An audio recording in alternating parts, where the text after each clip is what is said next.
We believe that the heart of a man is a treasure trove of untold stories, powerful lessons, and profound wisdom. Through authentic dialogues and insightful discussions, we aim to unlock these treasures, one story at a time.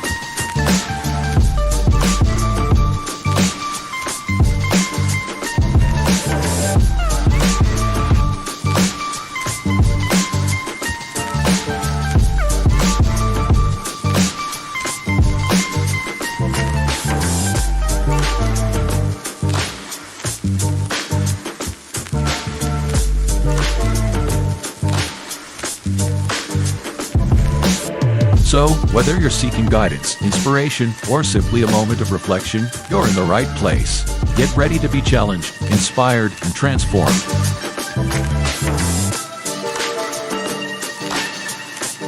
And now, to guide you through this journey of discovery, please welcome your host, a visionary leader and a true catalyst for change, Dwayne Dwyer, but we affectionately know him as the Mindset Coach. Good evening and welcome to another Friday night here on the Hearts of Men podcast. My name is the Uncle Junior. I go by the Consistency Coach. I will be one of your co-hosts for tonight's episode entitled Why Self-Centeredness Destroys Relationships and How to Fix It. And with me, right beside me, ladies and gentlemen, we have none other than Mr. Dwayne Dwyer. We call him the Mindset Coach. Right up under him, ladies and gentlemen, son of Timothy, the available man. It's not what you think, but he's the available man, ladies and gentlemen. And right beside him, the man that might have the cleanest, nicest, coolest, thickest beard up here, ladies and gentlemen, poor man's Dr. Phil. We also call him Mr. Shift Happens. Gentlemen, it's Friday evening. It's football season. The weather's starting to change. The leaves are starting to turn. How are you guys doing this Friday afternoon? I'm ready for some more football, go Giants once again, let's go and knock down Denver. So as you can tell, I'm living high on that. It's been a good week, and I got to say it every week, but to end it off, I'm here with my brothers. Got all my brothers up here tonight, so I'm excited. I'm ready for this one. All right. Man, I ain't worried about no football. I'm up here with my brothers. Last week was football. Yesterday was football. Today, it's about us communicating. It's about us getting out here talking. And it's been a minute since it's been all of us. And it's been some one-off because I've been busy and, with kids and grandkids and stuff and playing football and games. It's been a time where, hey, I'm here and then I'm not here. So, hey, I'm just, like they say, I'm happy to be here. Likewise, man. Likewise. I'm excited. It's Friday. Been a long week, but you know what? We're here. It's one of those days I always look forward to sharing conversation with you guys. And of course, to always sharing conversation with the most lavish chat in social media. So all is well. All is well. I like it. So with that being said, I think a lot of us have had a long week. So if you've had a long week, go ahead and put a 1 in the chat. Speaking of the chat, we want to welcome every single person who's here tonight. So with that being said, Miss Crystal Everett, thank you for being here this afternoon, this evening. His divine appointment, Miss Charlotte Jordan, ladies and gentlemen, that's my mom. Give her a big old shout out. Who else we got up here today? Miss Lisa Keys, appreciate you for always being consistent and tapping in with us on the weekends. Who else we got in here? I know it's some more. Let me look at the other one.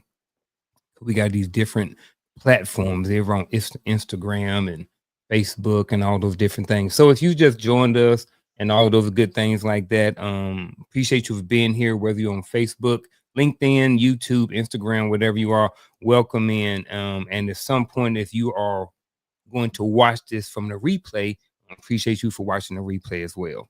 With that being said, ladies and gentlemen, what do y'all think about the title? Just when you saw the title, when you looked at it, when you look at this title, How Self-Centeredness Stifles True Connection, what's one of the first things that pops up in your head? True. First thing popped up for me was that's a norm for society today. We make songs, me, myself, and I, and things of that nature. And it's all about me, give me the ball. And it's all about the me being lifted up versus we being lifted up. If I'm not getting the ball, then I don't care what the team doing. We could be winning, but and we see it in sports, we see it in daily life, we see it in our households because it has everything to do with me being happy and not we coming to a conclusion where we can coexist and make each other happy.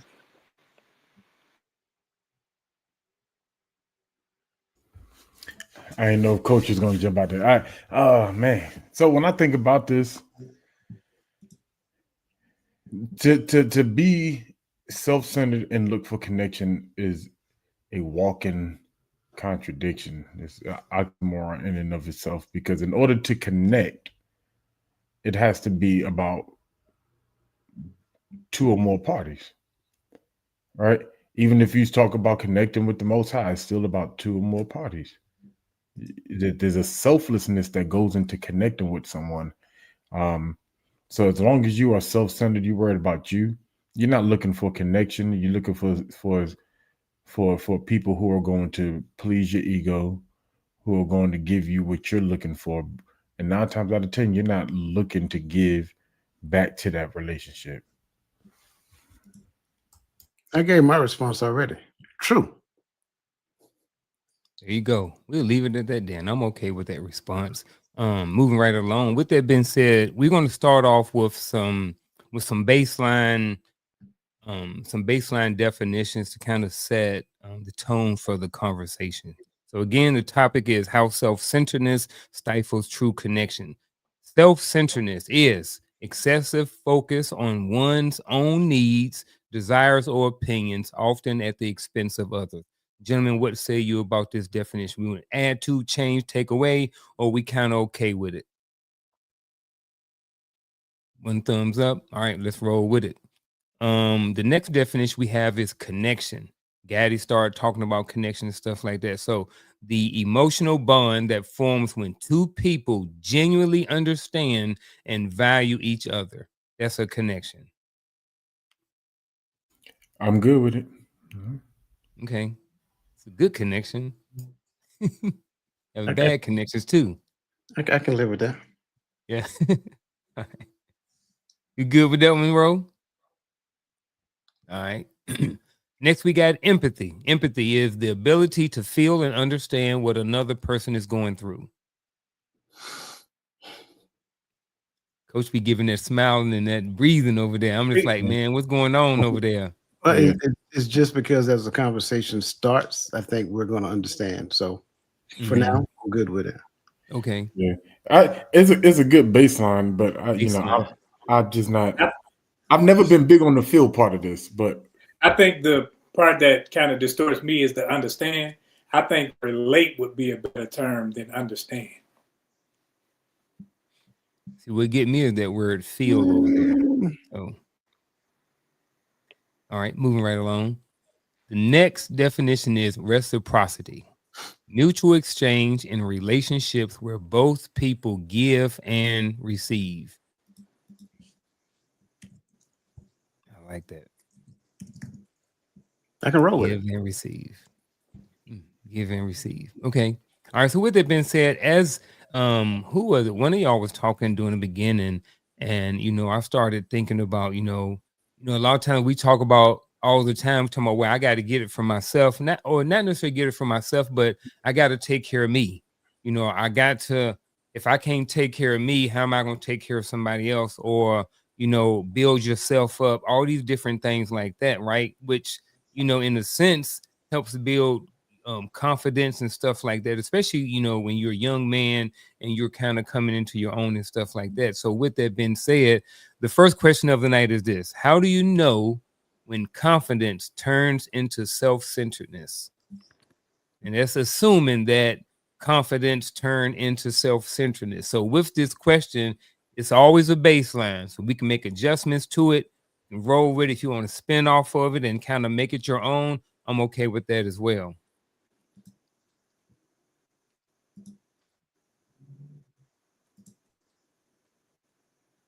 I'll repeat the question. How do you know when confidence turns into self-centeredness?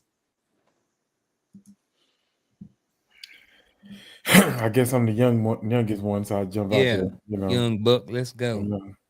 But this, I miss y'all, man. man, we miss you. We miss y'all too, man. But man, this is it's a lot to chew on because it sounds simplistic until you really start thinking about it, right? Because I don't never want to tell no one not to be confident, right? By by the fear of walking into self-centeredness. But I think to me, sometimes the fine line is what's your confidence built based off of. Like you have some people that's just I can do this and I can do that. I can do this. I can do that. Some people their confidence is built off of a false narrative they put in their own head. Uh, used to we used to call guys in the smoke pit the one uppers. You know, every story we tell in the smoke pit, that one person got to have a one up story, just like your story. But they had to go a little. They were a little better than you. They was a little tougher than you. They was a little taller than you. They was a little faster than you. You know, and so sometimes to me, I look at the self centeredness. Sometimes to me, it seems as if it is built on a made up narrative that you put in your head to feel more confident, and it becomes self-centeredness. Can be true. You can be stronger, faster, and bigger than me, right?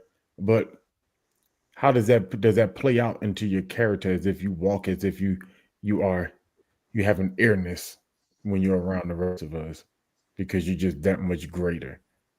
Mm. I think when you look at confidence, develops more humility because you understand that whatever you have confidence in, it's not for you. It's not simply by your ability. You've been given certain gifts and certain qualities that you have to make other people better around you, and not just, oh, put the light on me and start beating your chest. I can run a 4.2. I can do this. I can jump. I'm the king. Ain't no confidence in me saying I'm the GOAT. It's all about, because that way it puts me above everybody else. And anytime you put yourself above everyone else, it speaks to self-centeredness more than it does confidence. Because everybody knows you have the game or you have the accolades or whatever you have. But when it comes to the actual being able to say, okay, let me pull somebody aside and show them the way. When you are confident, you'll do that. But self-centeredness, no, because I got to stay on top. It's all about me. My response is simple. When confidence refuses to collaborate with others.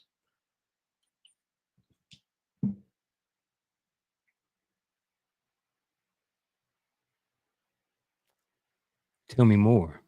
Because I think I Well, got an example of that. well, I mean, it's just that. Like when a person is so confident in their own ability. Okay, you guys remember the movie Any Given Sunday? Yeah. Remember Willie Beeman? Willie Beeman. Right. We didn't actually say, but I'm just saying. But yeah.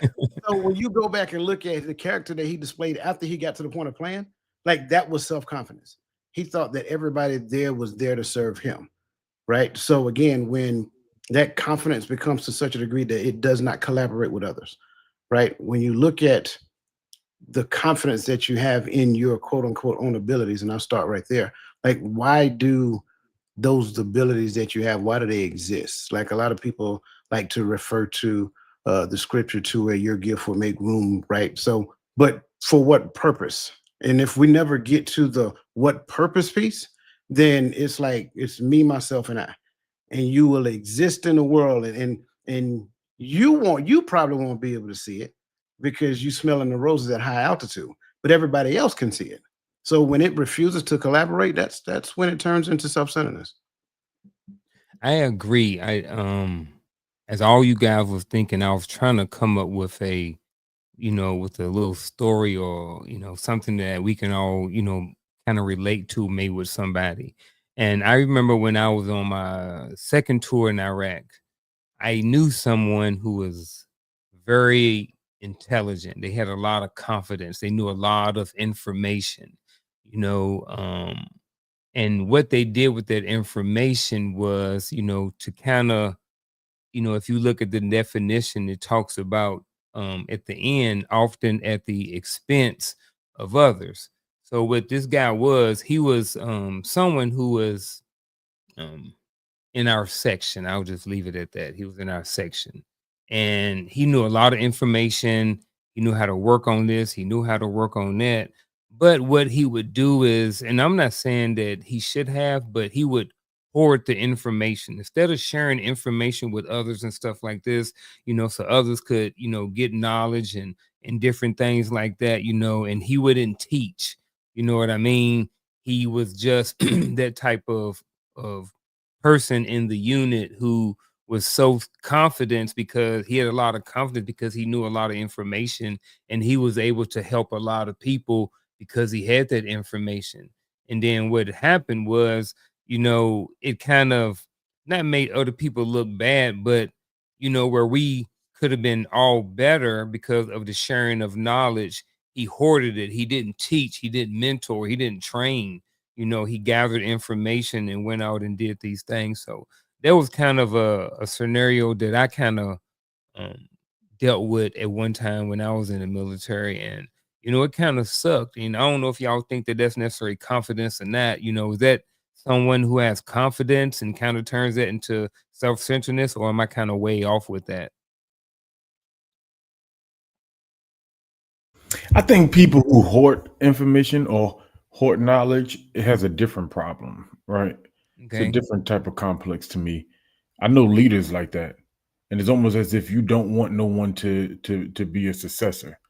Hmm. Like you never want to move, you never want to, as if you're never going to retire.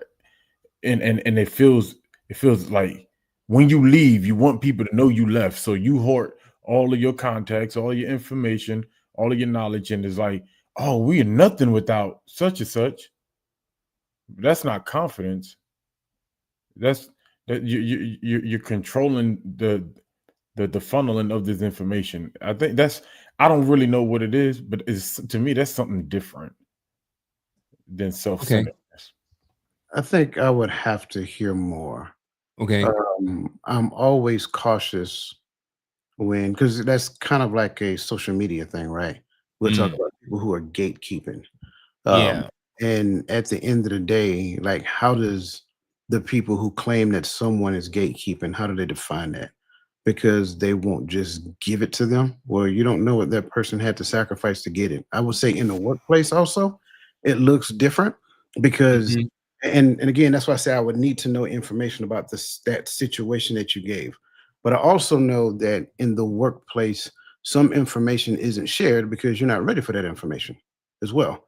Like, I think there's a natural progression to maturation within the workplace. And I think some people want things given to them that they have not done the necessary work on themselves to be able to receive. So if I give you some stuff too soon, then it's going to be detrimental to you, even though you believe I need to just give it to you. Just kind of like my thoughts. I think Yeah, I get that. your scenario, I liken it to when I was going to, I think, the staff sergeant board, E6 board.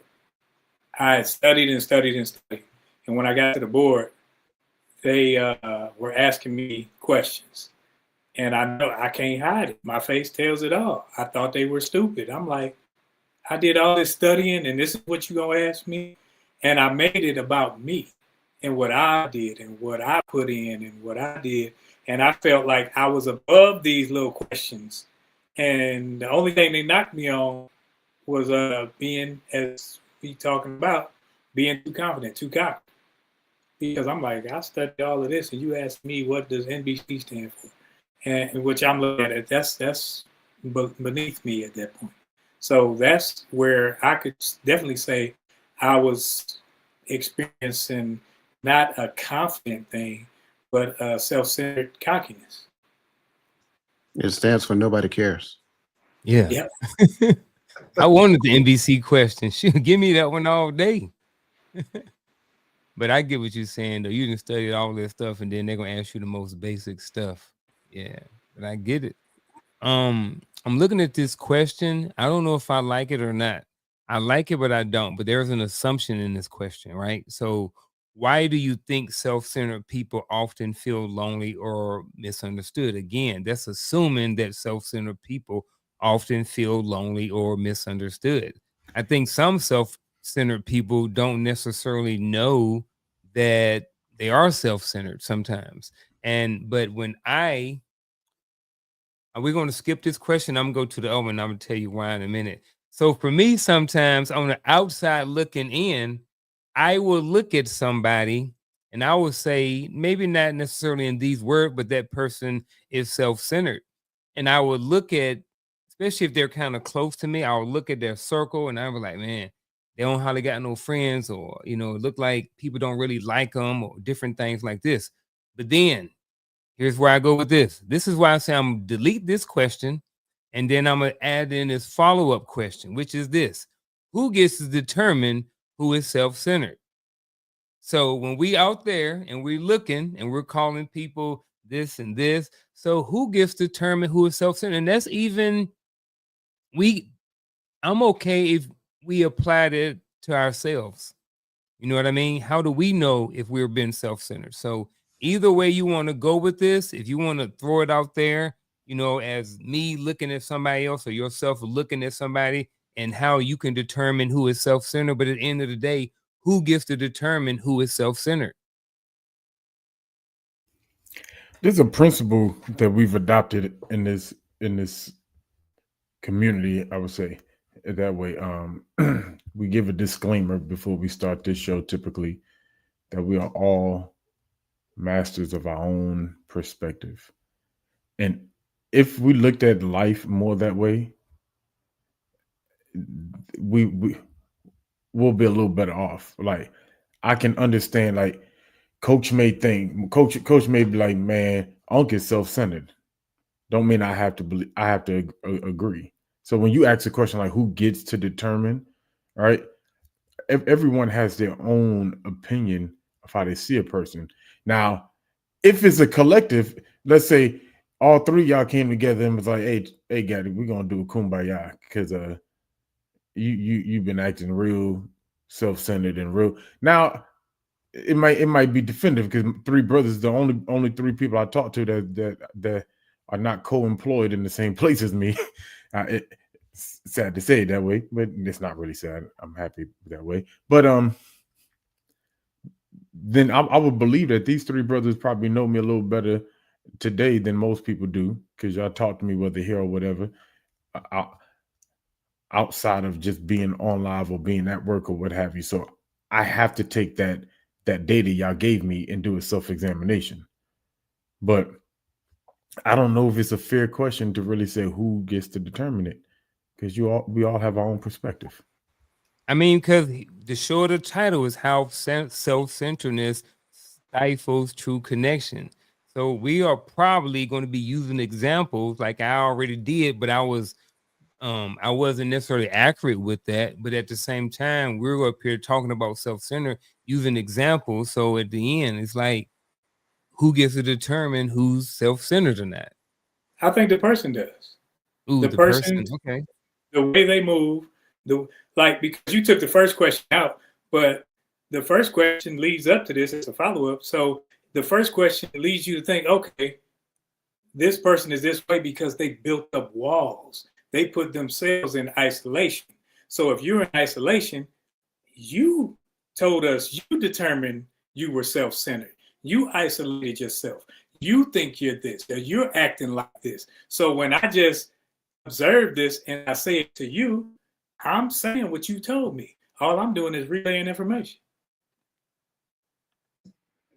So yes. What? No. My favorite answer. No, I'm serious when I say yes. Do me a favor and bring up that connection banner again, because this is the thing. Like, get out. I love what you said, but here's why you don't need three people. If we have a connection, one person's opinion about your behavior should be good enough for you to consider. So when we believe that we need multiple perspectives about what another person sees, then what you're saying in essence is that I don't necessarily have a connection with you. And in most cases, it's probably because they're telling you something about yourself that you don't want to hear. So you're rejecting it at the point of delivery. So relationship matters, and at the level of relationship, opinion matters.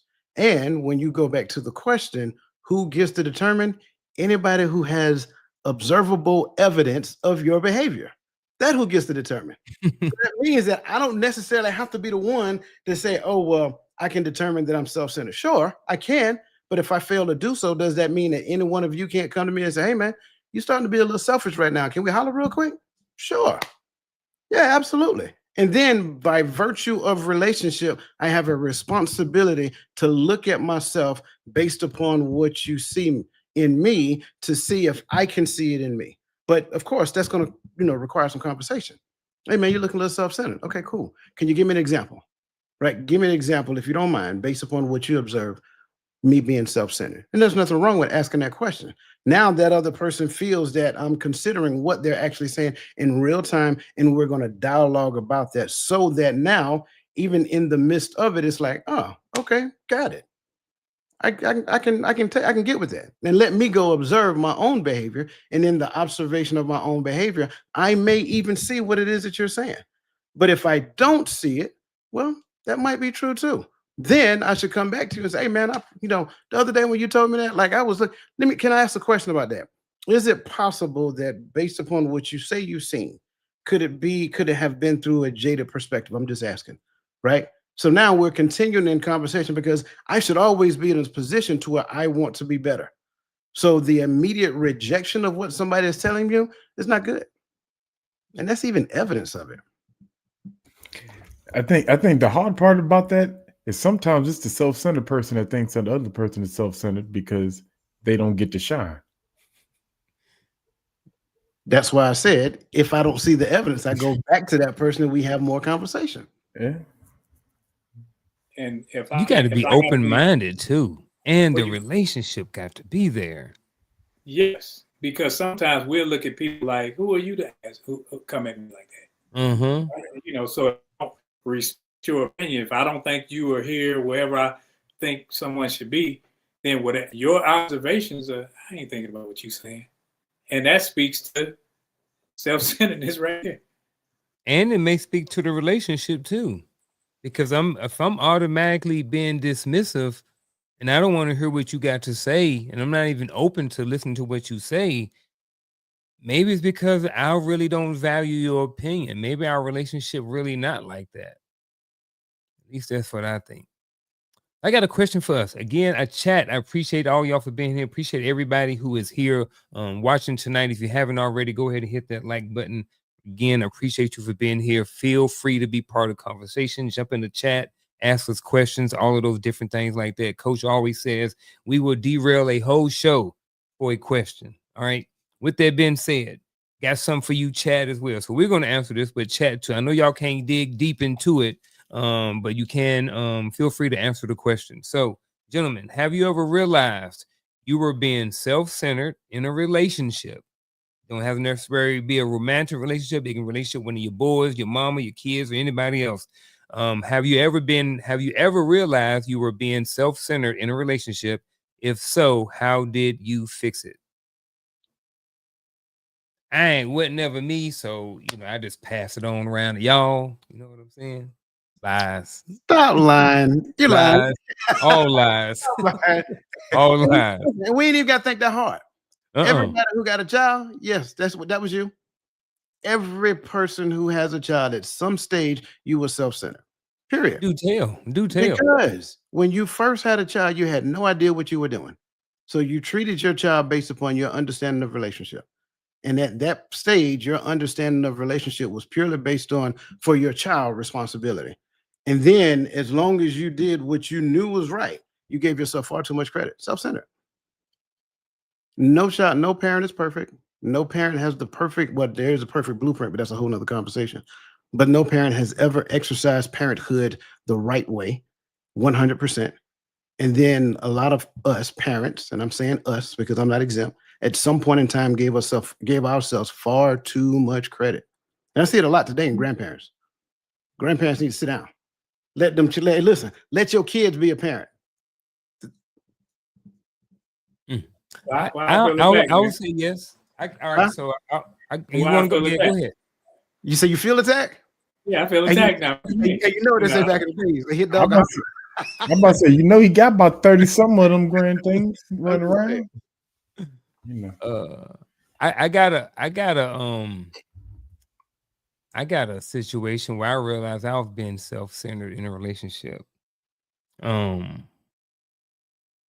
This was actually during my first marriage, and we was like, I thought I knew everything about church, going to church, coming home, preaching the word at her, cut that midnight love off. We won't be watching that stuff over here. Like real self-centered, thought that in a sense that I was holier than thou, to the point, you know what I mean? All of those different things. And what did end up happening? I didn't necessarily fix mine.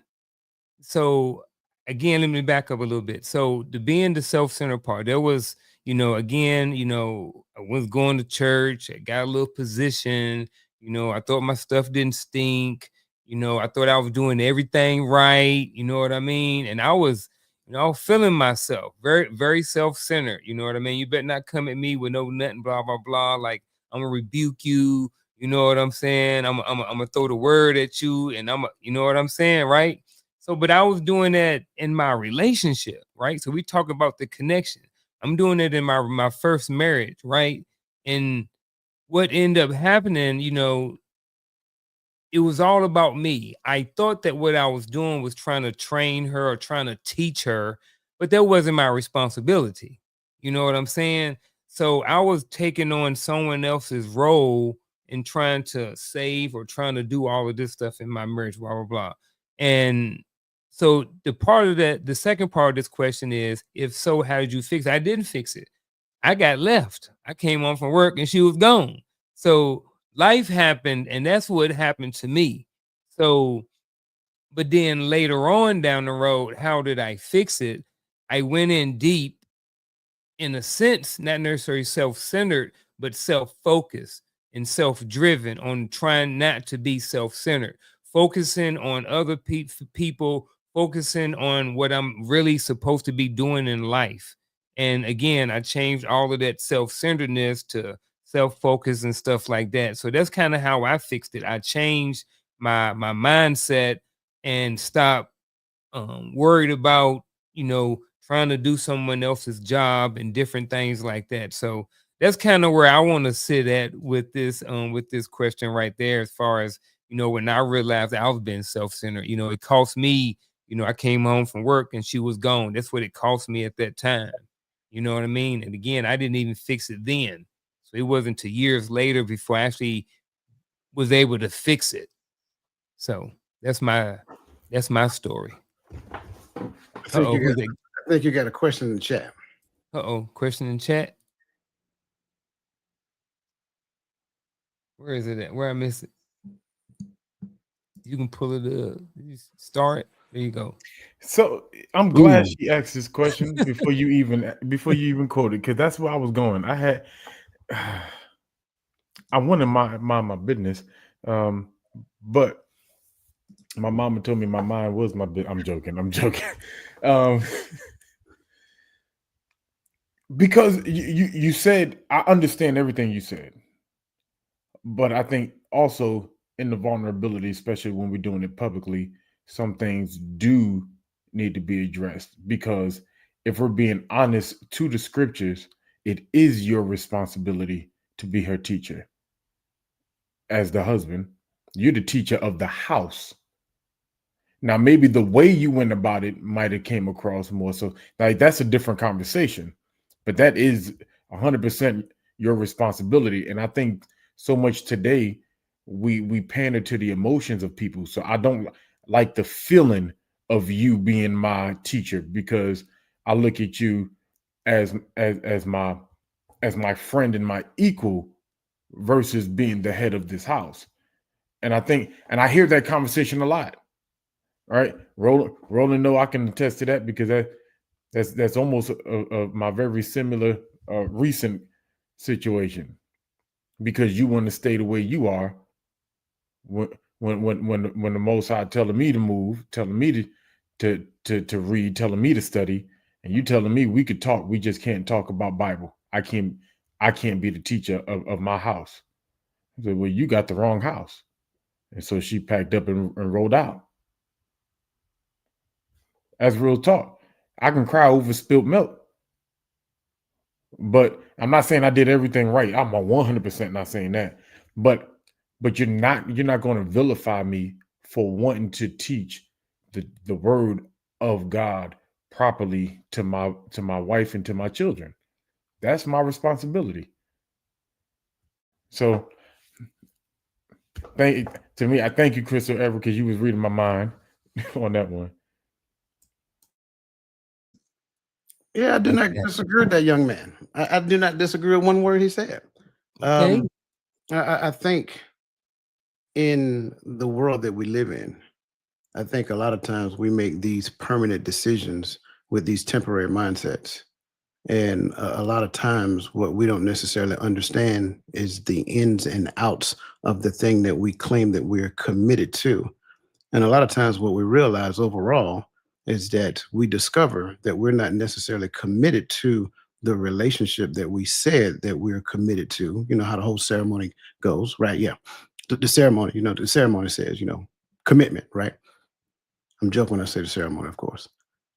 But we're not necessarily committed to that thing. What we do is we're committed to ourselves and we exist in that thing. And so at the end of the day, we're being that thing and we want it to serve us. And a lot of time that becomes the issue. And so when we start realizing something, I agree with Gaddy because what I heard you say is that I was trying to do the right thing based upon what I believe, but I may not have been doing it the right way. And to be honest with you, that's part of the learning curve that we all go through. And I think I've seen somebody say, correct her behavior. Well, it's not so much as me correcting her behavior, it's me making her aware of her behavior and she corrects herself. That's how we should view it. And if we view it that way, now it gets to the point to where it doesn't look like a parent and a child. It is two adults that have come together, understanding the responsibility that we both have committed to. And once we understand that responsibility and committed to that responsibility, we understand that each person has a responsibility in the relationship. I think that's where we struggle today because some people just want to exist in relationship and not actually understand the responsibility that they have according to that relationship. Now, is this to the whose responsibility is this to your question, right? Yeah, I think it was in my scenario that I talked about with my ex-wife. Gotcha. Because I think that realizing that my first marriage, I'm like you talked about your first marriage. My first marriage, I think plain way to say it is we both were stupid. We both were immature. We both were in a space where we both thought we knew what was right and how to run a house and how to parent, how to do everything. And neither one of us knew anything. So when I got to Fort Hood, I bought all the furniture. Black leather, black and gold tables. I'm gonna have at the black like and gold table. Black mirror headboard. There you go. and then I'm thinking like, hey, you should just be happy. You got furniture. You should just be happy, and you ain't even paying for nothing. So I'm immature. She's immature. So nothing good can come out of that unless somebody mature comes into it and say, hey, let's go about it this way. So that's why mentoring is definitely needed. So when I see myself and then someone comes up and actually talks to me that I respect, talks to me where I can listen, now I can make the necessary changes. Not to her. Like I think Coach said, I got to make the necessary changes to me. Now I offer information and insight to her to where now she makes her changes and we come to an agreement to where, yeah, we both were silly on that. Now the maturing grows and we can grow together and we can actually start walking together. And I'm really impressed with all those answers. You know, I like the follow-up to my scenario too. That's twice tonight. So I'm definitely appreciative of all of that stuff. And I'm sure the chat is too. So everybody's still over there talking about Roland's furniture that he had back in the day. If y'all you can tell we all around the same age because everybody in the chat know exactly some of that same Halleck Myers furniture we talking about. Everybody had it. That's how we know it. Y'all have Halleck Myers? Yeah. Mine's was wood golden glass. So Wood golden Oh, glass? you fancy, huh? Yeah, he's fancy. He Got New the York heavy. fancy. I got mine from Ashley's. You know what I mean? I ain't never heard of that. That's what they call Oshkosh Bagash these days. Oh, okay. I kind of want to look at this one, but I think we may have already talked about this a little bit. At least a couple of us have. So what I'm gonna do is I'm gonna roll on from this one. I'm gonna go to this one. So can you be self-focused and deeply connected at the same time? Can you be self-focused and deeply connected at the same time? All right. I think when we say self-focus, I think sometimes I may have a mission that's given to me, for me, but for the whole.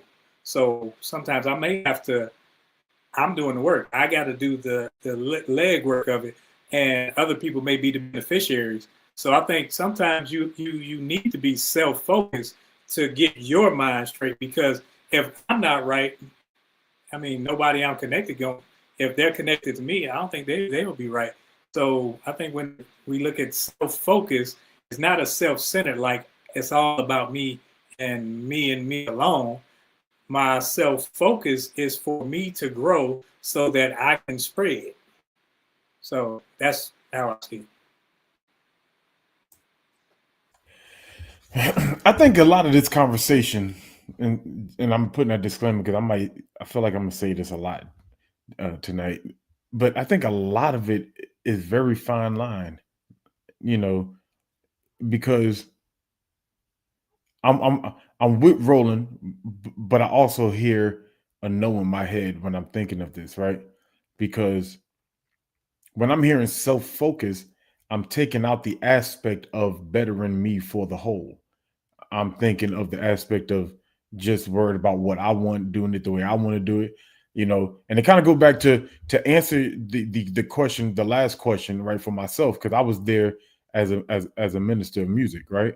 I remember I ended up in a church where, you know, bless their hearts, but I felt like the people that were singing with me were not microphone equipped.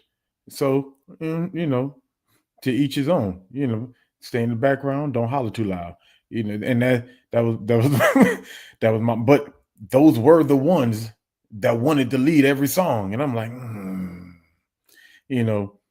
And so when a pastor came, he said, "I want to do more praise and worship than I want to do a choir." I was like, "Look at God, won't He do it?" Which meant I'm the praise and worship leader.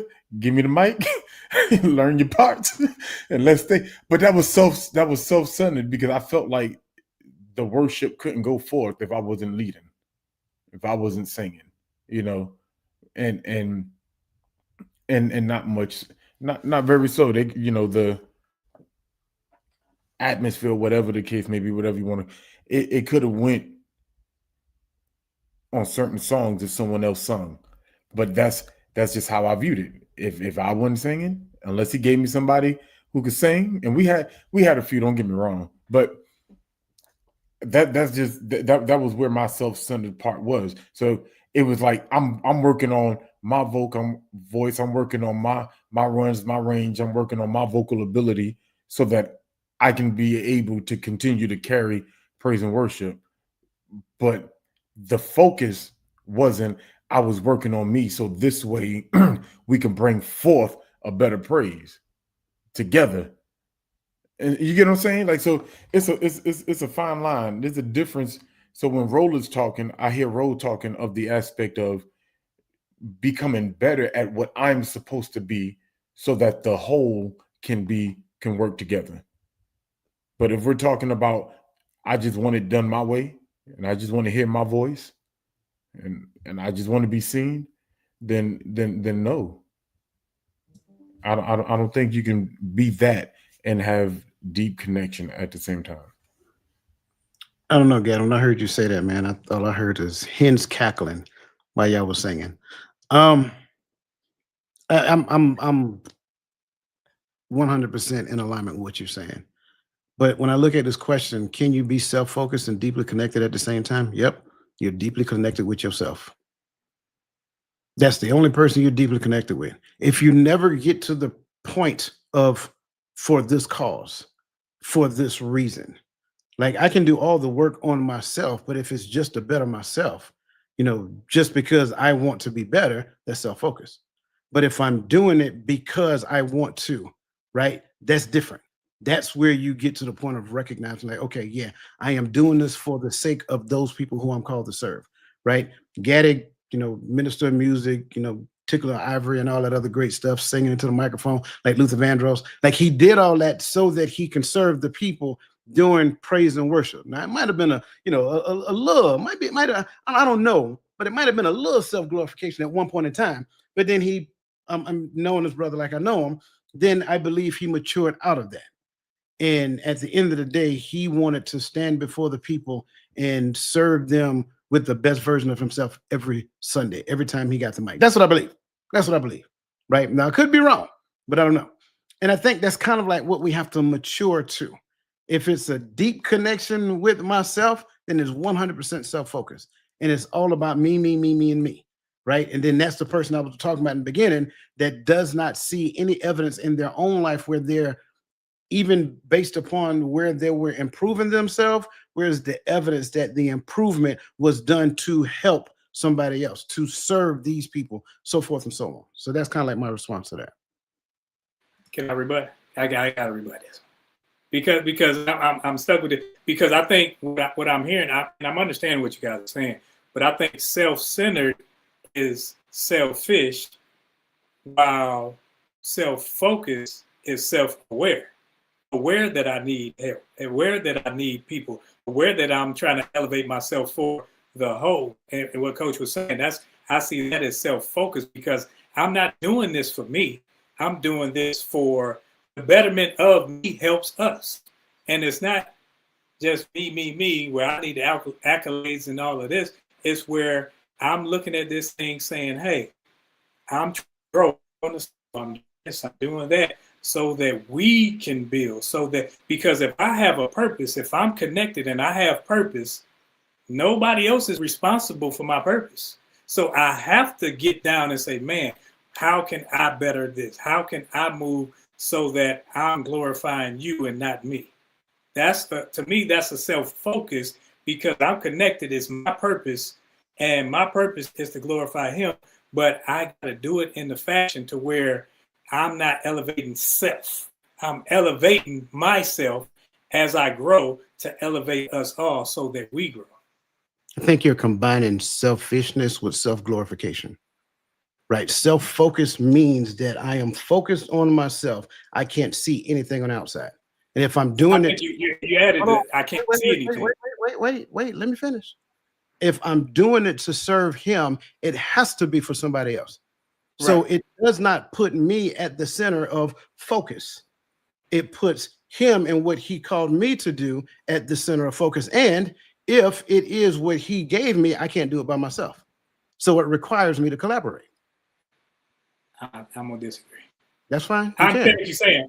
I'm disagreeing because even though if he gave it to me, we understand. And I ain't walking around looking at him. But I'm saying, okay, like, how can I do this? He's always at the forefront. Sure. He's at the forefront of collaboration. Yes. Right. He's at the forefront, but I can't sit up and stop and say, okay, how does this person think about this? Or how does that person? Because he gave it to me. So it's a me and him thing. Right. But see, you're conflating two different ideas now. It's like you're bringing other people's opinion into the vision that he gave you. That's not the same thing as what he's talking about. Self-focus is me focusing on myself. I can't see anything else. Huh? When you go to school, when you go to class, and none of us going there with you. It's the better us. It's the better you. It's the better community. But Sure. you got to go and do the work and everything.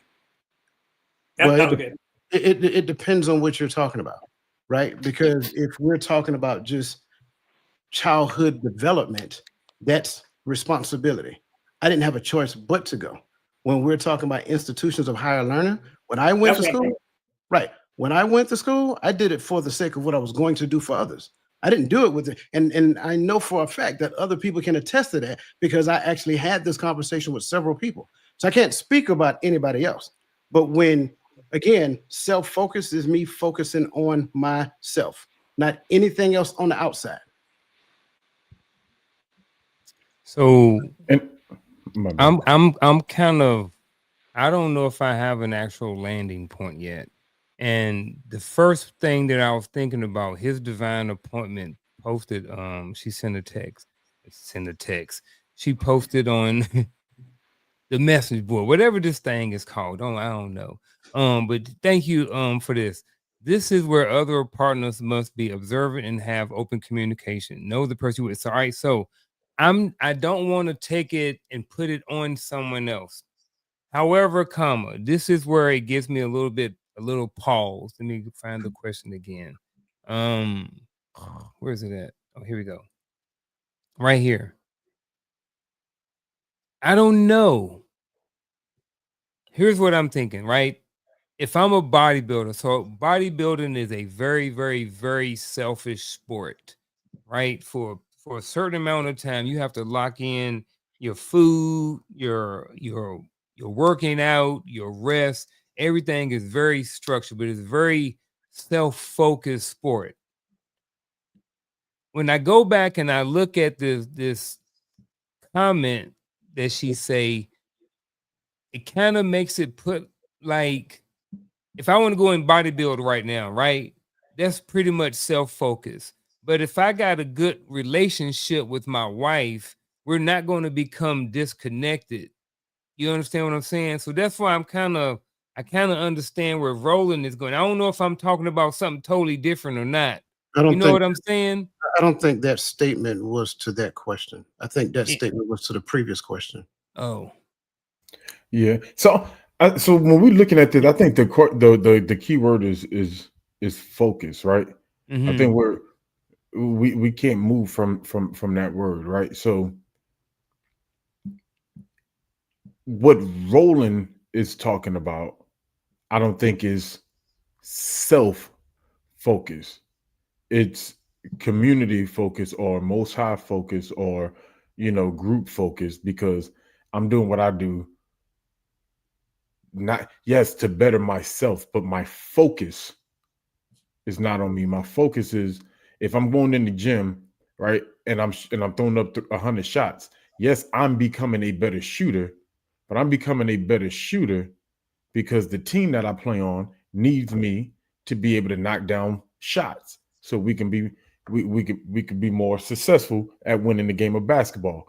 But if my team needs me to be a shooter and I'm self-focused, I'm in there working on my handles, I'm in here working on this and working on that because I'm trying to be something bigger than what they need so that one day I can carry my own team. Now I'm better off on another team leading because I didn't build myself to become the better teammate for this team. That makes sense? All right. So now what I did is I changed the focus from this team being successful to me being successful. And you hear a lot of basketball players say, I was worried about my legacy and I've got to build my leg. Well, you're not worried about the team winning. You're not worried about the team's success. You're worried about your success. So the focus shifts. Is that making sense? I'm trying to unmuddy the water Yeah, because I hear I what both are saying. understand. I understand, but like I guess, to kind of slide, I still haven't landed on either side of this. I'm still trying to think it out because in my head, like I said, bodybuilding is a very selfish sport. I'm thinking right now, if I was to go out there and train for the next year in bodybuilding, right? is very focused. I got to get up at a certain time. I got to eat at a certain time. Got to have these meals, these supplements, all these different things that I'm doing. But I'm doing it for me. I'm not doing it for Shale. It's just something. It's a goal I want to accomplish by the time I hit 80. Right? I want to get out there and walk on the stage, and do a pose down. Right? At 73 years old. Yeah. Right.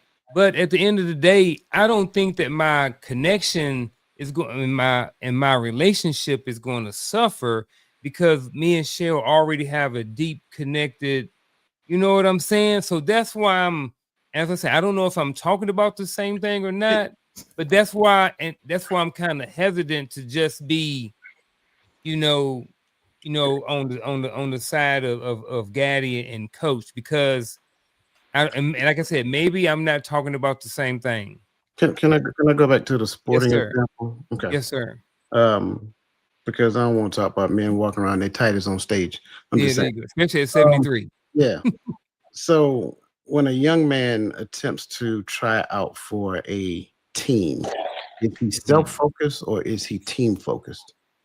Probably self-focused. He's trying to get the job. He is absolutely self-focused. He is trying to make the team. Now, he makes the team, but he is not in the starting lineup, right? Don't have the mental conversation. You got to listen, bro. You having a conversation in your head right now, right? Stop it. So he makes the team, right? Now, after making the team, he is not in the starting lineup. Sure, he's practicing and all that other great stuff, but he still may be just working off of sheer talent. And the reason why the coach ain't put him in the team, it could be because everybody else is better. But by that same token, he is not in the starting lineup. Then he goes to coach and say, Coach, I want to start. What do I need to do? And coach look at him and say, hey, man, you're struggling because, you ain't as talented as these guys, but here's what you need to do. So he goes and he works hard.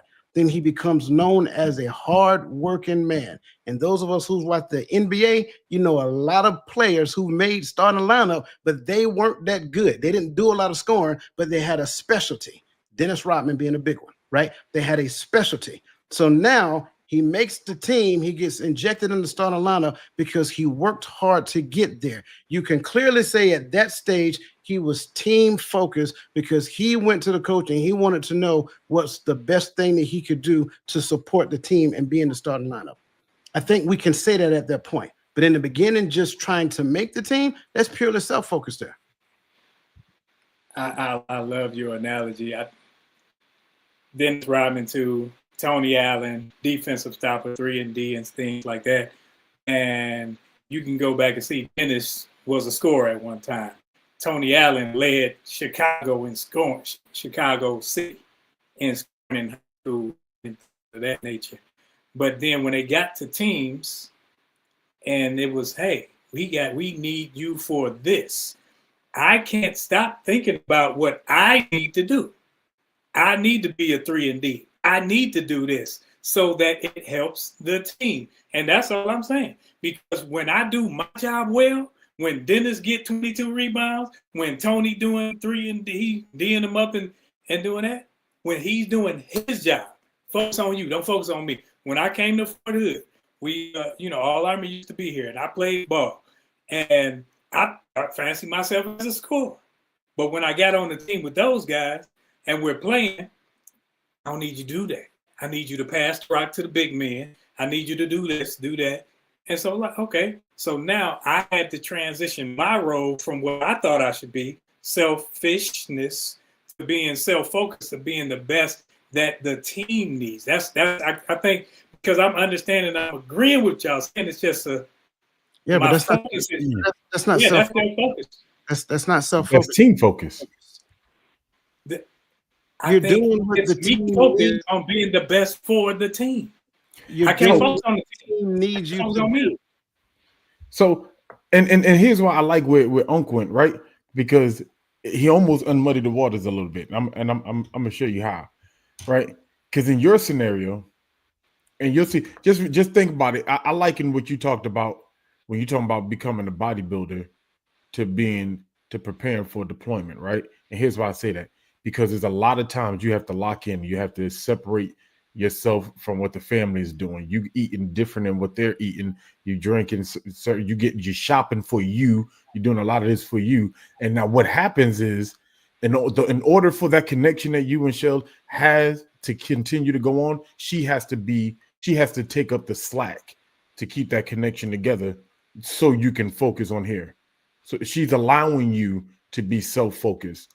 But if while you're doing this, she's saying, I need you here, I need you this way, I need you this way, and you can't show up there and be self-focused, because those scenarios are true. You just may have a scenario that allows her to be able to say, we don't have nothing that stops you from doing this. Now, the moment you say, I'm going to do this selfish thing, and everybody else has to be put on hold and put in support, you have a lot of work to do after the show to repair to repair those holes that were made before they become too big. You can't, now you have to, just like when we come back from deployment, we learn in our reintegration training, don't jump in there in the first week, start spanking them kids, because them kids ain't seen you or heard from you for 12 to 18 months. You got to get in there and rebuild that relationship before you can get in there and be disciplinarian again. The wife got to get used to you making decisions again. You get what I'm saying? So there's work to be done on the back end of that. But that moment, you were self-focused, because if it brought no benefit to the family, now if that was the only way y'all ate is by you doing shows, and that's your livelihood, there's a benefit for the family. But still, you're asking. You get what I'm saying? That focus is on, but when I'm working and my mindset is I need to do this so the whole can be better, then it's not self-focused. Yes, I'm working on self, and yes, I'm self-aware, but the focus is on the bigger picture. That's why I said the key word is focus. Word. I like that little segment we just had right there. Moving along with that, we're gonna again appreciate all y'all. It's it's the top of the hour. It's 9:00 p.m. Eastern Standard Time. Depending on where you at, that's where we at over here. So again, appreciate everybody for being here. Go ahead and hit that like button. Feel free to share it with somebody if you want to. Right now, we're gonna jump into a segment called Would You Rather. So this is when I'm gonna ask some questions, and the panel is going to respond with which one of these things they would rather do. That's just in case you have never heard of this game before. With that being said, at any time, gentlemen, if you guys want to gnaw down on this, on one of these, would you rather question, whatever like that, just continue on and be like, hey man, let's stay here for a minute or something like that, and we will stick where we at. Same thing with you, chat. So, first question of the evening is this: Would you rather always be right or always be understood? Always be right or always be understood? And yes, you have to choose one. Understood? All right. Everybody said understood over being right. Would you rather talk about yourself for an hour or listen to someone else's story for 2 hours? I don't know, dog. I don't know, Depends dog. on who tells the story, man. Because I can't last 5 minutes with something. But I'm telling you, I don't know, dog. You got me in between a rock and a hard place. I right. don't want to talk about my stuff for now. I don't think that highly. Like, I hate talking about it. Yeah. Right? But I don't want to listen to you tell your life story for 2 straight hours. I probably don't even want to listen for 30 minutes. Oh man. So now, Same here. If it's if we're having conversation and we're like talking about how we grew up, how when we kicking it, I could do that. We could sit, like they used to say, smoke and joke, right? We could sit and be like, yeah, you remember, like, so, and we do it up here sometimes, playing sports, we did this, and like I remember when I used to blah blah blah, and you be like, I remember what, but I'm not going to give you a monologue about my life. 2 hours, I don't want to hear yours. It's like we start the show and I introduce everybody and then I just talk for the next 2 hours. Bruh. No thanks. No dialogue or anything. All right. Here we go. Moving along. Would you rather apologize first or wait to be proven right? it's too easy. I ain't even had to wait for the second part of it. Yeah, I don't even care about Everybody said the first one. Would you rather lose an argument or lose a friendship? Definitely an argument. What are we arguing about? Because I like to argue. I'm joking. But Here you go. Yeah. Here we go. no. Because I think some people look at arguments. Sometimes when you're passionate about things, it's not necessarily an argument. It's a difference of opinion, and you come to a conclusion. But I think what we're speaking is where argument separates. I think we're looking for clarification at times, and people will see that as an argument.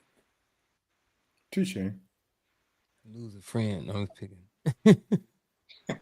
I lose them. They wasn't a friend anyway over the argument. So, yeah. Would you rather be known for your success or your character? Character. And I shared character a long time ago. No, let me stop. Yeah. Character. No, character. Would you rather love without being loved back or be loved without knowing how to love? Would you rather love without being loved back or be loved without knowing how to love? Can I tell y'all why I'm gonna pick two? I'm gonna tell y'all why I'm gonna pick two, right? Because listen. Every now and then we need a churchy moment in our life, right? I know we've grown up, but every now and then we need a churchy moment in our life, and this is my churchy moment because the Father loved me before I understood what love was. Right? That's what you did. It's hard. It's hard loving somebody and continuing to love somebody, and there's no reciprocity, right? Whether it's love or whatever, however you want to look at it, but you giving your all into someone who's not giving anything back, that becomes exhausting. Wait a minute. You didn't move the sticks. I didn't, because he said love without being loved back. I don't know if I could, but I can look at I because I know with the Father there's love before I knew how to love. So shouldn't you love somebody without the need of them loving you back then? Define love now. Let me start.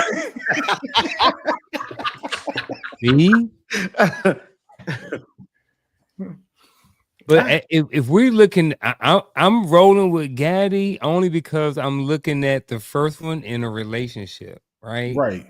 And I'm just like, man, I've been in relationships where you're loving but not being loved back, and I don't like that feeling. So in other words, what I'm hearing you say is that you're susceptible to it, somebody telling you that they love you and you feel pressured because they said it, that you have to say it in response.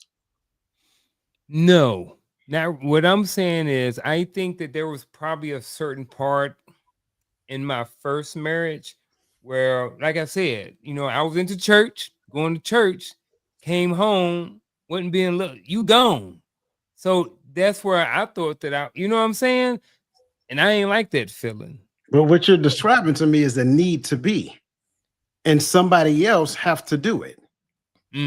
Which means that now you're open to being manipulated, because at the end of the day, I need you to tell me that.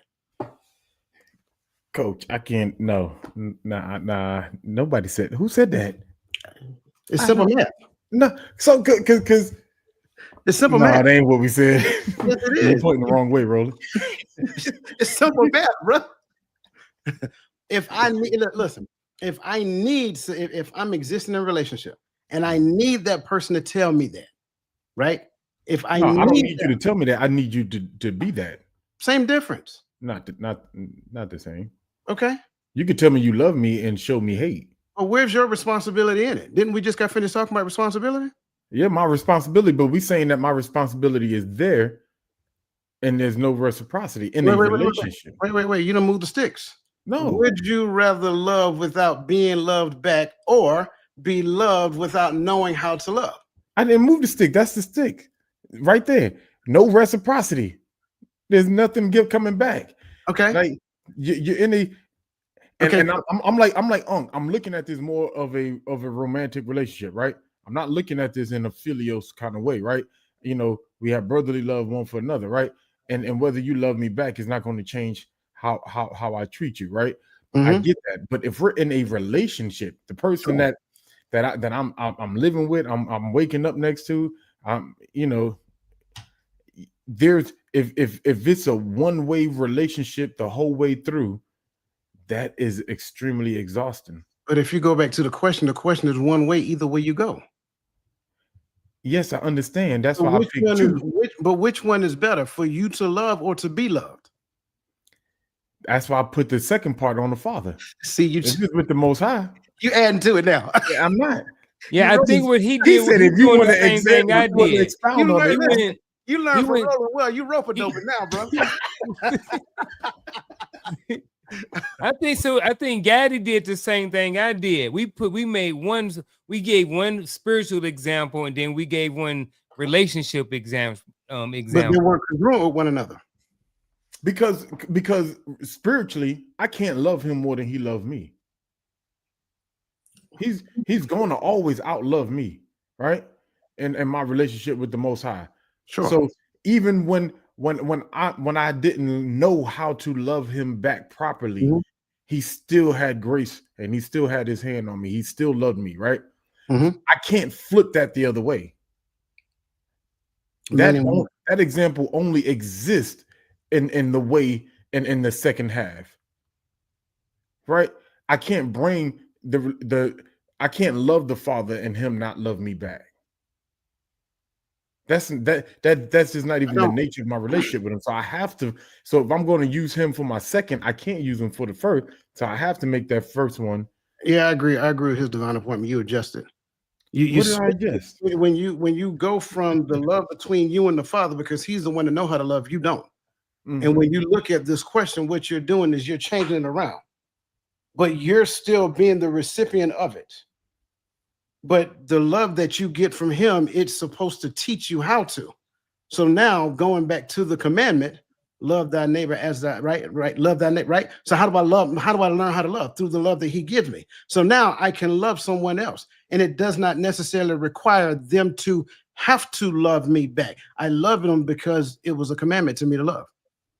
I agree. I agree when we're talking filios type of love, brotherly love, right?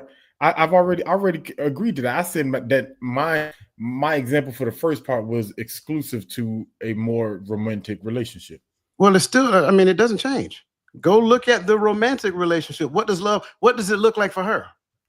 I mean, she's not commanded to love me, so exactly, but you're commanded to love her. That's what I'm trying to tell you, bro. First of all, ain't nobody asked you to make no kind of sense and come in here dissecting. I was a master of my own perspective. Rope-a-doping. I got you. It's hitting now. I see it now. Quiet, when he get quiet, that might be a cue, because that brother there'll fight, but he ain't got nothing to say. Well, with this one, with go like that. I'm the coach on this one. I mean, because I think, and when you try to be slick and just add, the Most High, this and other. Okay, we're talking about Be you. slick. Try to be slick.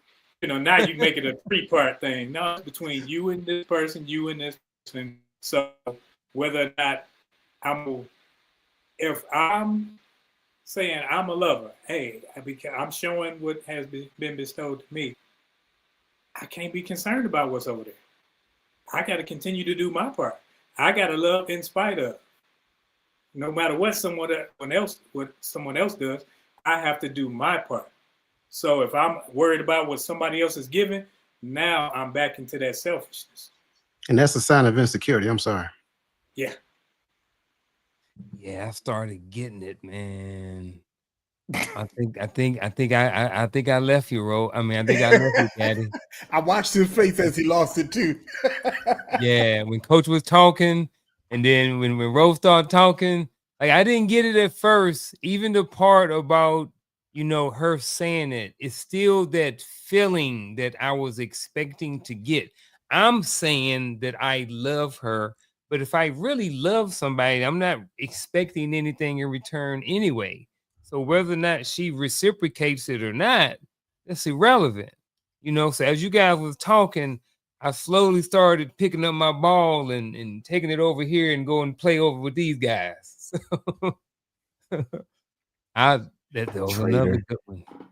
I like having my perspective shifted though. Speaking of which, tomorrow morning, a quick admin note, Saturday morning, October the 18th, 10:30 a.m. Truth about submissiveness. Freedom and Commitment is a powerful podcast collab between Hearts of Women and Hearts of Men. So you'll see all of us men over here, and then you'll see the Hearts of Women tomorrow morning at 10:30 on this channel. All right, so Empower Perspective channel. So if you hadn't already liked or subscribed, this is the perfect time to do so. So you can catch another great episode tomorrow morning at 10:30 a.m. with some men and some women. It's going to be powerful and great. We talking about that S word, submissiveness. You know, some people don't like that word, so we're gonna see how it turn out. We're gonna be people gonna get called. I'm gonna tell y'all ahead of time already. Coach's number is 555-555-5555. Actually, that might be Gaddy's number tomorrow. That's gonna be Gaddy's number tomorrow. Coach already danced on my perspective on some of what. Hey, just scan the barcode if you want to call me. Just get on it, Yeah, just scan that code if you want to call me. I think it's this way. Just scan the code. Oh man, that was a good one. All right, so back to the would you rathers. Where we at? Would you rather take credit or share the spotlight? Sure. Share the spotlight. Would you rather forgive quietly or prove your point loudly? Forgive quietly. Would you rather build a connection or build a status? Connection. Would you rather be seen as strong or seen as kind? Kind. Taking my ball. I'm going back to the other side. Maybe on that one. I don't know. Your ball flat anyway. Nobody cares. My ball is flat, and I can't shoot. That's why he don't want to make a basket with that ball. Man, we had 17, man. Think about the people that you consider strong. They're overlooked. They're taken advantage of. They think about the term when they say, well, Black women are strong. You know, it says that they can take a lot, but it says that not only that they can take a lot, that you can do a lot to them. So a lot of times that supposed strength is looked at as positive, but to the person it's a negative. Ladies and gentlemen, that's Mr. Shift Happens. 555-555-5555. Where we at? Would you rather? Ooh, I'm gonna scroll down a little bit. I'm gonna go to one of these questions near the end. Since y'all want to bring it up. Here you go. How does faith challenge us to love beyond ourselves? How does faith challenge us to love beyond ourselves? Oh, here we go. We got to take. I have a question before we dive into this answer. Make the correlation between love and faith first. I don't know. This is kind of something I just thought about.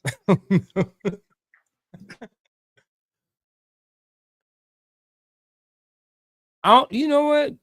However you want to do it is fine with me. Okay. Whatever correlation.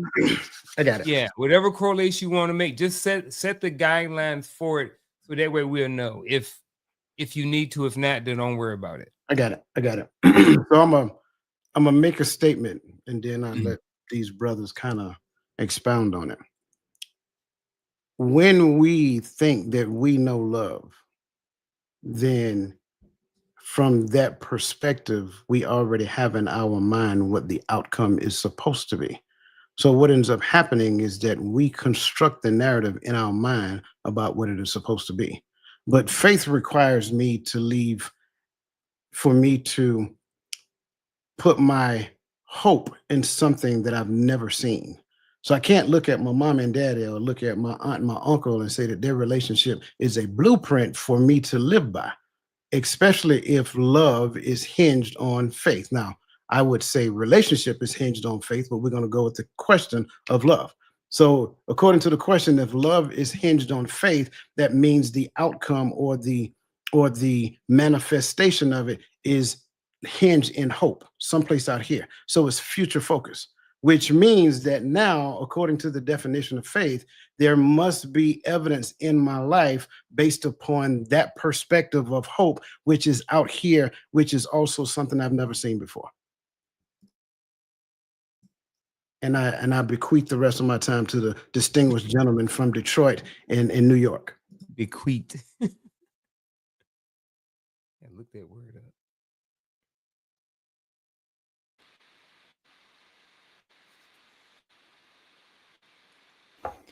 Scripture says, if you love those who love you, what reward do you have? When we look at faith, Coach gave the definition in his what he said. So if I am walking in faith, one would have to say I know love. I have a relationship with love. It's always going to have me in a position of sacrifice. So it's never about me. It's always about others. So how does faith challenge us to love beyond ourselves? It always challenges you to love yourself because you don't like everybody. You don't like everybody. You don't love everybody the same way. You don't have that same relationship, but you do things and you treat people a certain way simply because you have faith in the Most High and Him having the love for you through you, so that now I have to show it to them because you've been a certain way and you've done certain things. So what other people do, how other people act, I can't respond to that. I got to respond to Him always.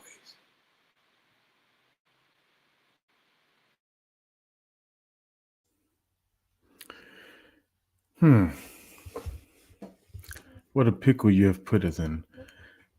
Because so faith is the Can I take a pivot? Can I Hmm? take a pivot? A pivot? Yeah. Can I make an adjustment? Please. All right. So I'm gonna get rid of the rest. I'm gonna get rid of the rest of this question. All right. Only because I want to move down to the fact or myth, and I looked at the time, and we're running on fumes right now. So what I'm gonna do is I'm gonna drop this question, and then I'm gonna go to our fact or myth. All right. So here we go. The first one is this: fact or myth. People who focus on themselves are usually more confident. Fact or myth? Myth. Yeah. Myth. I would say myth too. You can't truly love others until you fully love yourself. Biggest myth ever. Myth? Yeah, I'm going myth. Okay. I thought I've got at least one objection, one difference. Being self-centered is the same as having high self-esteem. Myth. I think we answered that all show. Men are naturally more self-centered than women. Myth. Concur. Listening to others is a learned skill, not an instinct. Fact. Yeah. True. Fact. Last one. Social media encourages self-centered behavior. Would you say, Gary? Fact. He ain't get it out. Hey, to his statement. Absolutely.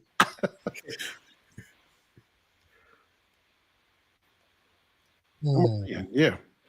Yeah, that's a resounding. I think my flat ball by myself. You think that's myth? Well, somebody take them buttons from these guys.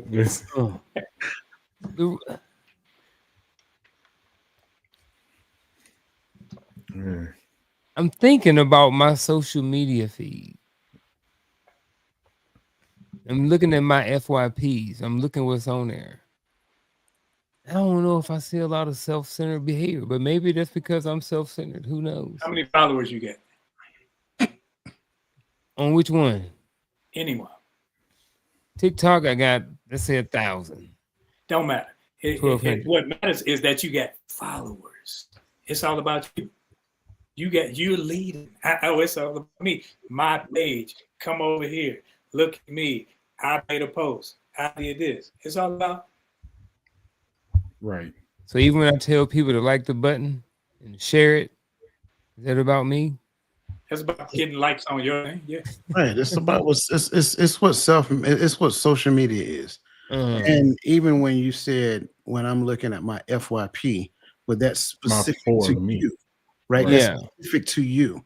But Yeah. when you ask the question about social media, that's not talking about your FYP. That's talking about social media. And when you look at the preponderance of the messages are clearly and definitively focused on individual self-centeredness. I get it. Okay. I can rock with it. And I like when you don't do something, like you monetize and you don't do stuff, they will send you little messages. Hey, you need to do this to draw some engagement. You need to do that. Ask for this. Put a little post up there so people can give to you. They that's what they do. Social media. Go look at the people who are on social media that talks about accountability, partnership, togetherness. These there is almost an occultic style following to attack those people. They get called names. Pick me.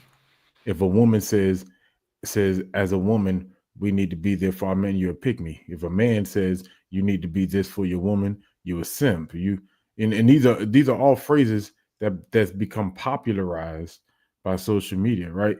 And people attack these people, flag their pages, start flagging their posts so that Facebook, at least for a short amount of time, would demonetize their page so they can't get paid for the month. Man, it's Right. crazy. But it's the things people do unless you go to this selfish narrative. If you're a man, you got to talk about, how men are just so much better than women. If you're a woman, you got to talk about how women are so much better than men. It makes so that the people can feel good about getting on there. They want to feel self-lifted. They don't want to see the community lifted on social media. They want to be self-lifted on there. Got it. Appreciate those. What we're gonna do, we're gonna hit this quick scenario, and then after that, we're gonna go into our final thoughts. And so here's a quick scenario. I'm gonna keep it quick and simple. However you want to roll with it, however you want to jump on this, it's on you. We're talking about self-centeredness, stifling true connection. So here you go. Here's the scenario. Your partner says, "You never listen." How do you respond? Huh? No, I'm just Call the police. You can't win, man. You can't win. You can't win that. You can't win that conversation. Oh man. Because listen, here's why you can't win that conversation. See that word never? It's a general statement. Is there any, what is the probability of never being reality? So when you find people who make general statements like that, they've already made up in their mind what the outcome of this conversation is going to be, and it can only work in that person's favor. Like I've literally heard a conversation not too long ago to where if a person says they don't feel happy, and then you go to them and ask them a question about it, and then they say something along the lines like, "You should know," you ain't gonna win that conversation, bro. Tap out, right? But the question that I would ask, how do I respond? Give me an example of what never looks like. So I'm with Coach on the exasperation with the word never. To me, I just hear you just raging out with that word when I hear that word. So I don't even focus on it. I feel like the only position I can play in that conversation is to sit back and listen and actually hear what you're actually trying to say through all the muff. Because once you start like that, I know that the temperature is getting ready to go higher and higher because you already played out how you're going to me do this whole argument. So I'm not even going to say nothing to trigger you. I'm just going to let you go off. If the relationship is that important, I'm going to listen and see what are you actually saying? What am I actually doing that's bothering you? Or if you might just be listening to your home. Never mind. Your partner say you ain't listening to stuff. I think be realistic. I'm probably gonna say, I don't know, because I can be petty. And then knowing that this is this low hanging fruit to be petty right here because you This want to your just say, partner. come on. I mean, because I want to be for real. And it's like, come on now, you sitting there saying, I never listen. And that means that right now, you ain't in a position to have an intelligent conversation because you're in your feelings and because you feel a certain, I ain't never, come on now. So I think that because we talk different and I recognize that I'll probably say, okay, talk to me. Talk nothing. You say I don't never listen, talk to me. And that throws that out the window. You can't use that now. So, Shell say I never listen. My response is going to be, huh? Yeah. I'm gonna prove it right. No, I'm just playing. And y'all see him show up tomorrow morning in black eye. Y'all know what happened. Hey, I'm just looking right now to see if something gonna go flying through the screen. Yeah, I think I You, Bob. Somebody chime in the chat now. I'm just picking though. Ladies and gentlemen, as we all as mentioned, this is the final part of the show where we do our final thoughts. We're just gonna go around the horn. Each person will kind of give you their final thoughts for the day. And where we at? Where my things at? Okay. Y'all ready? Let's do Ready, it. Gabby? Roll, brother. All right. Okay. I'm gonna kind of double back on the question we skipped a little bit. I'm gonna touch on that because what I started thinking about when we talk about faith and love, just in case we try to play that out, right? In my head, I don't see that working because the definition of faith, the substance of things hoped for, the evidence of things not seen. What am I hoping for to get out of loving, right? So that is a sticky point of a conversation for me. First, let's start on why do I have hope out of this love other than just loving because I do, right? Or because I'm commanded to, right? Now, if the hope is I'm loving you in hopes that the Father is pleased, okay, we could spin that. But that in and of itself drags me to think of a more self-centered concept of love or of relationship or whatever. So I don't have no hope going into love. I just love because if I love you, I just do. When we look for people to give us reasons why they love us and reasons why, that's self-centered. I love you because I do. And if you love because you do. We don't try to dance it or play it around or manipulate it or try to get something out of it. Then it's no longer love. If I'm doing it to get something out of it, I'm probably moving more in the space of manipulation than I am in love.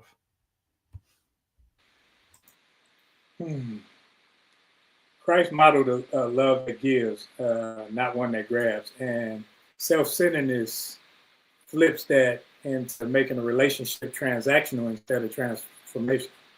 The scripture says, greater love hath no man than this, he lay down his life for his friend.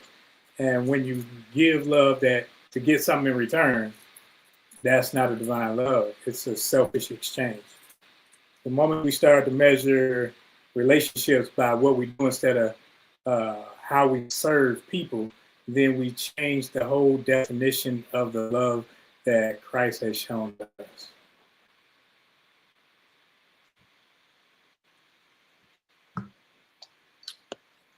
I think this is this was a fun conversation, number one. But I also think it was a very relevant conversation as well. When it comes down to this whole thing, I think we need to understand what connection looks like before we try to dive into the aspects of love, right? What does a connection look like between you and the person? Like if you've ever been in a relationship and you guys were like finishing each other's sentences, you guys were connected at such a level that you kind of felt what each other was going to say. We talk about empathy all the time and things of that nature. And empathy is one of those things to where you can actually not only understand what they go through, but you can kind of like feel it to a certain degree. I don't have to get in the boat of it or feel for them, but it's like you're connected at such a degree that you kind of you not only you understand it, but you feel it. And I think that's kind of like what the connection is. It has to be something that goes beyond the traditional understanding of connecting, right? The traditional understanding is having titles. No, I don't think it's all about titles. It's all about the level of connection that you have on a deeper level where you actually not only want what's best for the person, but you actually want to be the person that helps them to get to it. I don't necessarily need the recognition for it. I just want to be able to help you achieve the best version of yourself, and vice versa. Now we're getting into reciprocity. I think the mistake with reciprocity is that we believe it looks the same. Reciprocity does not necessarily have to be the same coming from one person to the other. It's where you actually are doing something for the other person, and it is reciprocal. It is reciprocated.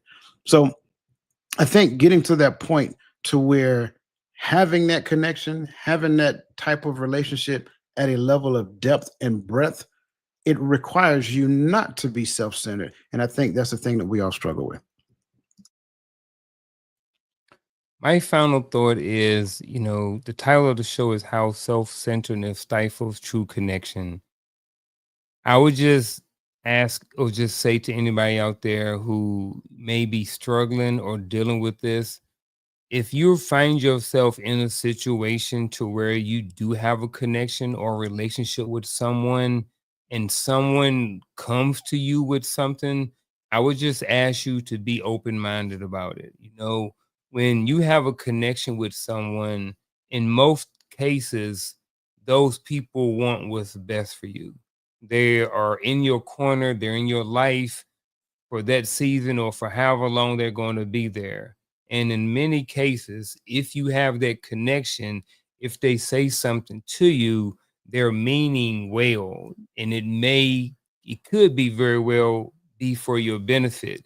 So I would just ask you is to just stay open-minded about it in case someone comes and approaches you about something. You know what I'm saying? Because we don't always know everything about ourselves. And sometimes someone can see something in us maybe before we see ourselves. I'm not necessarily saying you have to listen to every single body who comes in and says something to you.